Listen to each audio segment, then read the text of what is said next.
Alright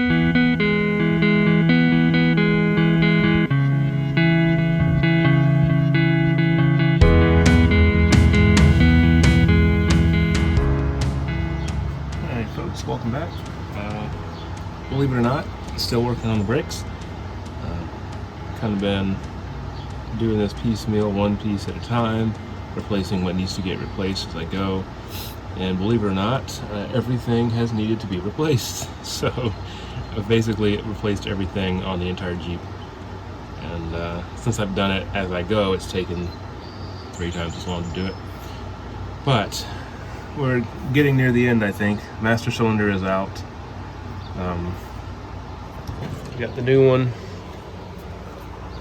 New one's here. I've transferred over the push rod, the cup, the little cup that goes with it.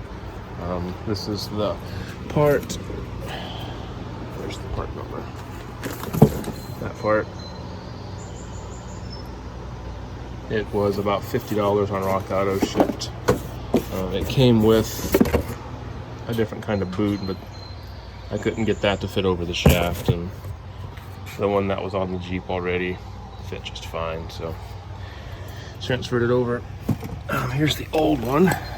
I had to actually take it apart to get the shaft out. There's a one-way set of fingers. The shaft goes there. It's like a Chinese finger trap, but it won't come back out. So there's a spring clip that goes in here, a couple of washers, and then that one-way tang thing that holds together. But that had to come out to get the push rod out, but here's the old one. And it's not really in that bad a shape. There's a little bit of rust on it, and you know, the gaskets are a little hard.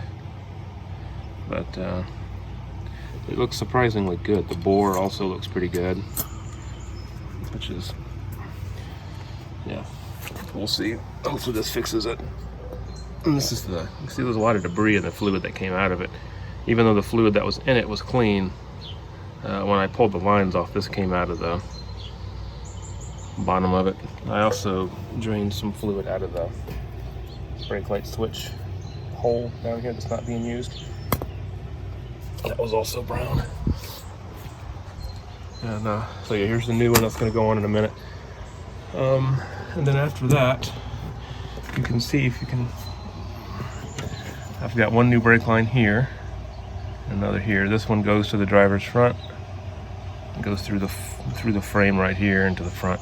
This one goes over to the passenger front. It just goes up under the core support right here under the radiator around town, pops out the other side of the frame on the passenger side and plugs right in. I got new brake hoses. The last 2 bits, well 3 I guess, is the master cylinder. I've got the one remaining front brake line here, which is the main one.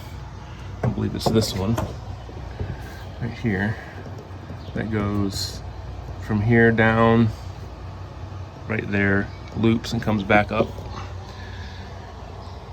I'm going to replace that one today, and then hopefully, if I have time, I want to replace the rear one, which goes down under the body and all the way to the back. It's one giant line.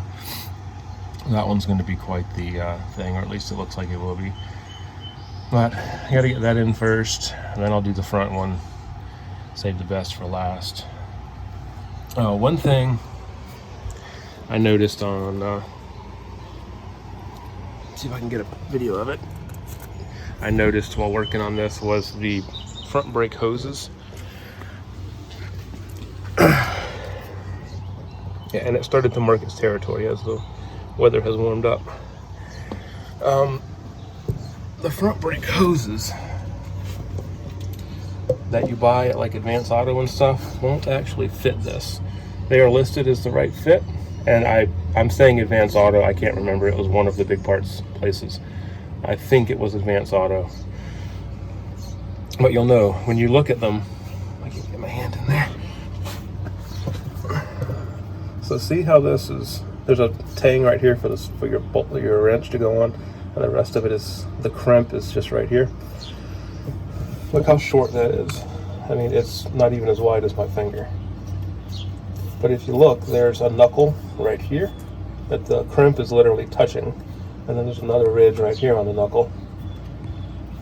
If you get there's two sets of replacements that I found. This I found on Rock Auto. I also found it, I think, at Napa.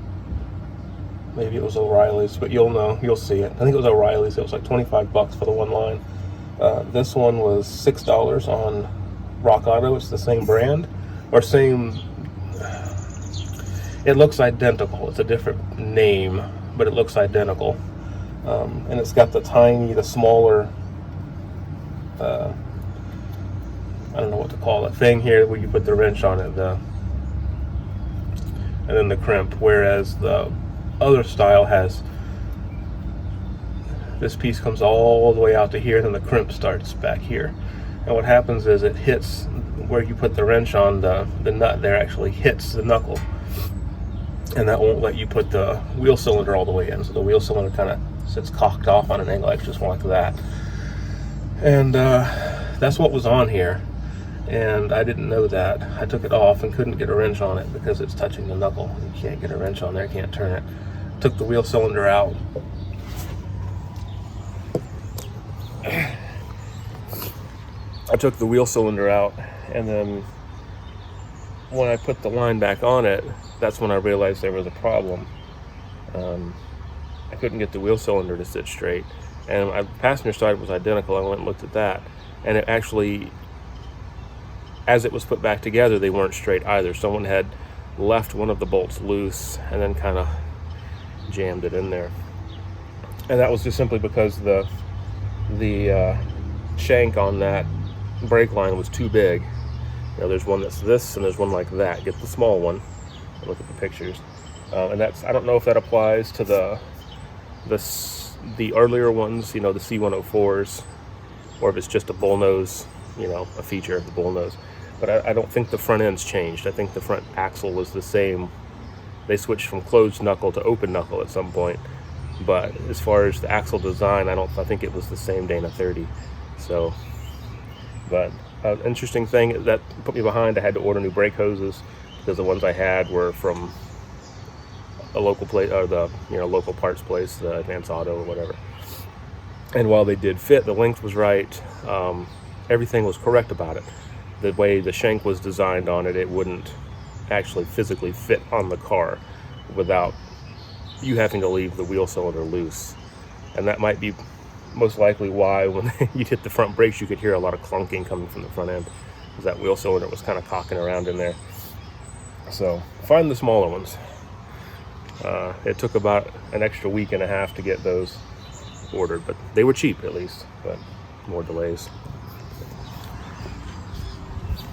All right, so now the last little bit. Oh goodness, this is going to be the fun part, is our rear brake line. Now this one runs right here and comes around the frame. You see my frame is starting to get some actual surface rust on it now too, sitting outside. Well, I need to coat that. There's not really a good way to get a video of it. It's up in there. This is why I've been putting off doing this one, because it's just going to be a pain. It's right there, and it runs all the way down there, crosses over that cross member, and then it pops out right there. So that's new. That was new, part of the original, the first step. And then the steel lines there, and poking out right there. But this one runs all the way up here. It's just these bolts, these little clamps right here that hold it on. So I'm going to undo all of those and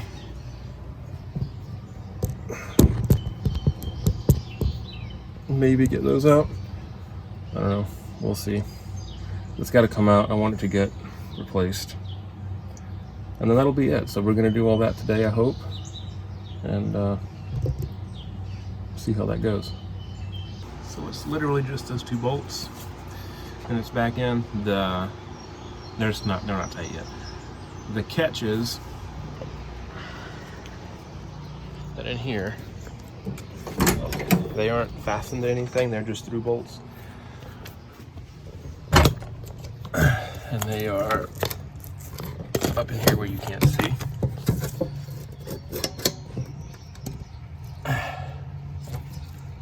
Oh, there's no way. Okay, never mind.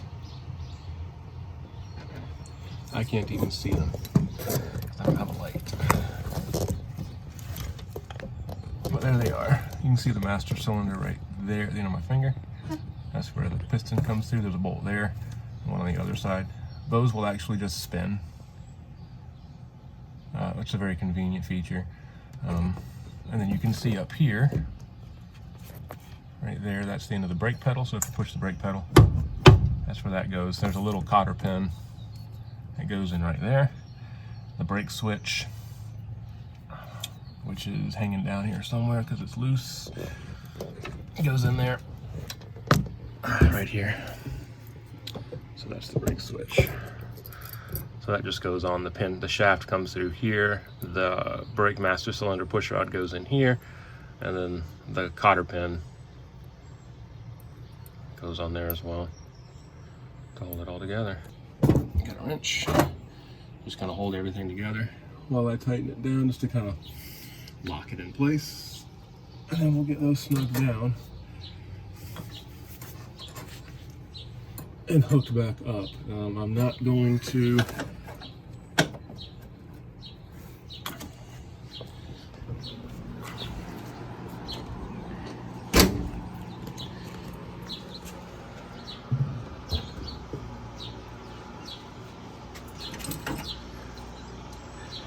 to hook the brake lines back up yet. And then that's when your wrench falls off. Anyway, you get the idea. It's a lot of that. I'm going to get that fastened down, and then I'm going to start working on this front brake line that goes down to this T right here. The other two did not come off without a fight. It took vice grips on both of them. They both rounded off, and it took a lot of heat. They are welded in this splitter valve or junction or whatever you want to call it.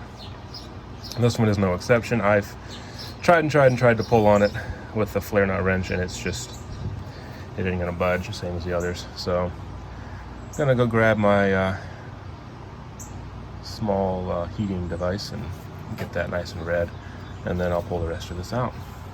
But I'll turn it back on when I'm done with that. All right, that's back in. Both bolts are tight. It's a bit of a pain. You do have to have some method of holding the bolt on the inside so it doesn't spin. And you also have to kind of re-engage the lug on the brake pedal, that pin sticks out, while you're putting it on. I was able to do it by taking this bolt off, or taking the nut off, leaving that one barely on, and letting it hang, and then grabbing the push rod from the inside and getting it. The brake switch, the push rod, all have to kind of go on to the pin at the same time. But it's on. I need a new cotter pin. Mine broke. But it's on. I have not opened it up. I'm not going to bleed it yet. I'm going to replace these brake lines. Then I'll bench bleed it on the car, and I'll hook up my new brake lines. Started working on this. So there's only one bolt there. You can't really see the other one, but it's where I'm pointing, behind the brake shaft, or the steering shaft, and under this fender piece sticking out. It's like right there. And then there's another one on the firewall somewhere back in there that's not focused. Focus. Fingers down here. Anyway, you get the idea. It's down in this area. There's three of them. And what I'm doing, these bolt through the frame, or into the frame rather, into the cavity. They're pretty tight, so I break them loose. I'm spraying some PV blaster up under there, running it back down, trying to lubricate the hole and the threads. I'll do the same back here. I really do not want to break one of these off. Yeah, that would really stink. And then it's going to be time to heat and beat that thing until it comes loose, and then I'll put my new brake line in. So keep working on this. If I run into anything interesting, I'll turn the camera on. Otherwise, you'll see when it's done. All right, so as with most things on this Jeep, that escalated quickly. Hint. So all those bolts are out, those two. This thing, hang on.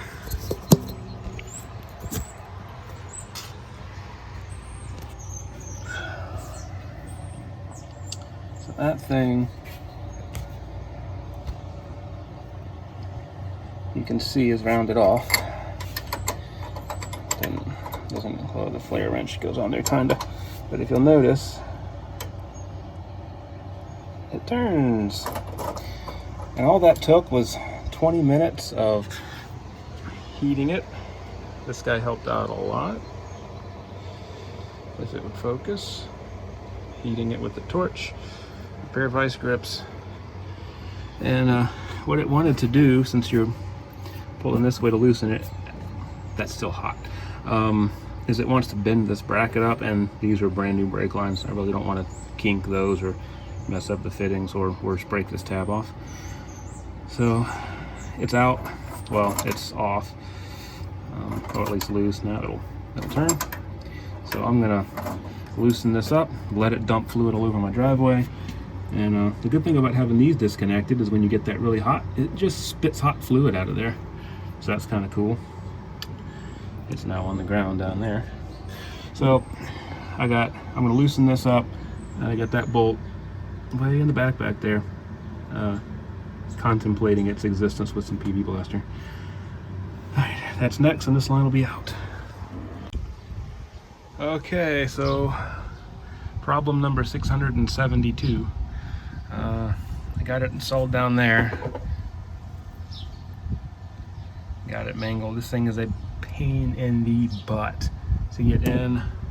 I ended up having to disconnect the shift linkage, the speedometer, whatever sensor that is, that emissions something, I don't know. It's connected to one end of the speedometer cable and it goes down. Some kind of wire or electrical sensor thing. It doesn't work. It's disconnected now anyway. And this right here, that's where this is supposed to connect. Goes back to the firewall back there, comes up, connects to there. And this is how much extra tube I have. So I'm gonna email the manufacturer. This came as a kit for the 73 Commando. Clearly this line is not correct. It is at least 1.5 feet, maybe 2 feet too long, and the shape of the adapter at the end here is not right. Maybe this was for one with power brakes, but even then the length would be an issue.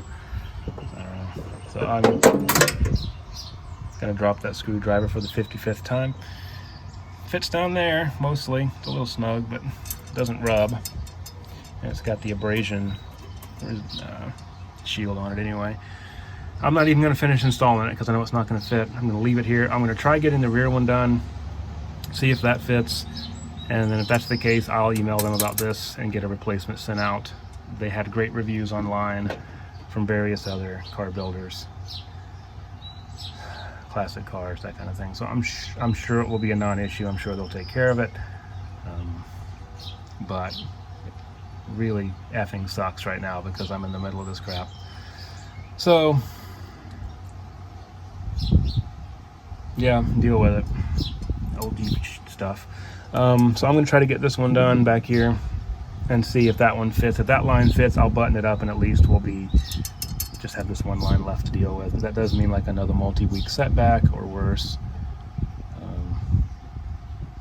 And I can't leave it like this. I have to get that shift linkage put back together because this thing wants to go into neutral. Actually, it wants to get stuck between park and reverse in that weird, not engaged in any gear area. But it's on chocks right now. It's technically not going to roll away, but it's not safe to leave it like that. So we'll figure the back line out and see if that fits and go from there. Okay, so we're under here now. These are the bolts I'm going to be fighting with. That one right there. See it? I've got both hands full, so I can't point. That runs the length of the frame down to there, and it comes up here. I can't get the camera in here, it's too close to me. So that's what I'm going to deal with. I'm going to get that out. I'm not going to film any of this. There's just no way I can do all this and hold it, but you get the idea. Okay, I got that one out, that one out, that one out. There's another one, like right up there behind the exhaust, like you can't see from here. This one, you can literally only get to from up here. There's the body, there's the bolt, there's the brake line, heat shield for the exhaust. Can't get to it from the back because the brake line's in the way. You can get a wrench on it, but you can't turn it. So, I can't tell if there's more in here. This is where it runs across. I can't even get the camera to show you where it goes. There it goes. Right there it runs up. Right there and around into this cross member and up over there, and then it pops out over there. So I don't know, does anybody know how to get this bolt out? Part of me thinks a Dremel right here and a drill bit through that, give it the old middle finger, and then I'll just screw it in from this side and hold that down, or put a nut on the back of it, or zip ties. But there's no way to get a nut, a bolt, or a wrench on this even. This is too close to the body to get a socket on it. There's no way to get a wrench from the back side, and you can get a wrench on it from here, but there's no way to turn it. It doesn't move. It's hitting the brake line here, it's hitting the frame here. And with the brake line being, you see how these are designed, the bolt is right up against this, so there's no way to get a wrench all the way on it until it comes out a little bit. So you're stuck using the open end part of the wrench. You can't even get the box, solid end on it. So I don't know. Kind of at an impasse here. This was supposed to be simple. I got my master cylinder in.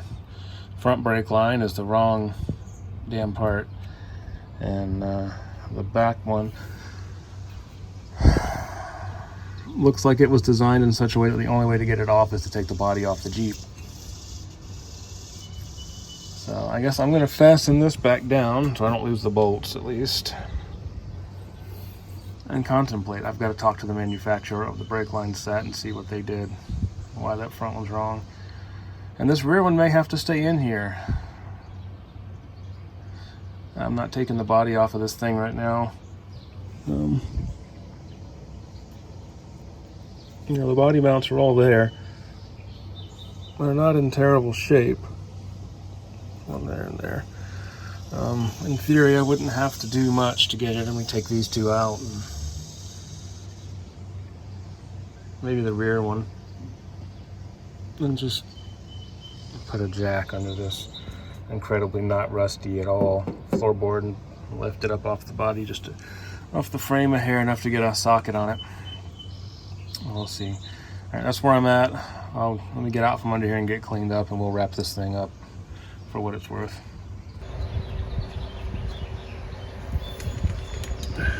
Ooh, that's hot. Sun does weird things. All right, I'm calling this done. Well, it's not done. In fact, it's many times less drivable now than it was when I started, ironically enough. So I got all the rear brake line hold down bolts out, except for that one that I showed you under there that's on top.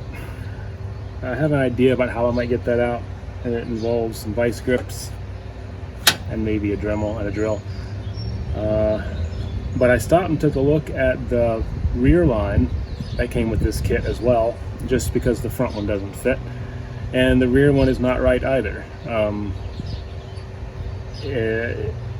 It's hard to tell how it's not right, but I can tell that the crossover that needs to happen above the rear axle or above the drive shaft isn't there. Similar issue up front here where it attaches to the master cylinder. The bends are not correct. It's not going to line up. So I don't know. I'm going to contact the manufacturer about both of these and see what I can do. Otherwise, I may have to reuse that rear one. The front one, I think I could probably bend something up. I don't know. Anyway, I guess it's one of the side effects of working on a 50-year-old car that they didn't make very many of. So we'll see. But I guess it's done for now. There's not much else I can do. I'm not going to take the rear line out, especially if I can't find a replacement for it. I'm going to just bolt it back down and let it ride. It's working for now. The front one I thought would be easy to get to, easy to replace. It was not easy to get out or replace. And I've got the new one in and the new one doesn't fit. So now I get to do it twice. Yeah, when you're working on old Jeeps like this or any old car, this is part of it. So that's what this is for, right? But yeah, we'll get some more parts in here or find something to make it work, and I'll record that, let you guys see kind of how it goes and how it looks when it's done. But for now, it's going to sit. I'm going to hook the shift linkage back up so I can confirm that it stays in park. I don't like it sitting in neutral. Even it's got real chocks on it, but it goes downhill, and I don't want it in my backyard or worse, run over my kid or somebody else. So I'll hook that back up, but for now, that's it. Thanks for watching.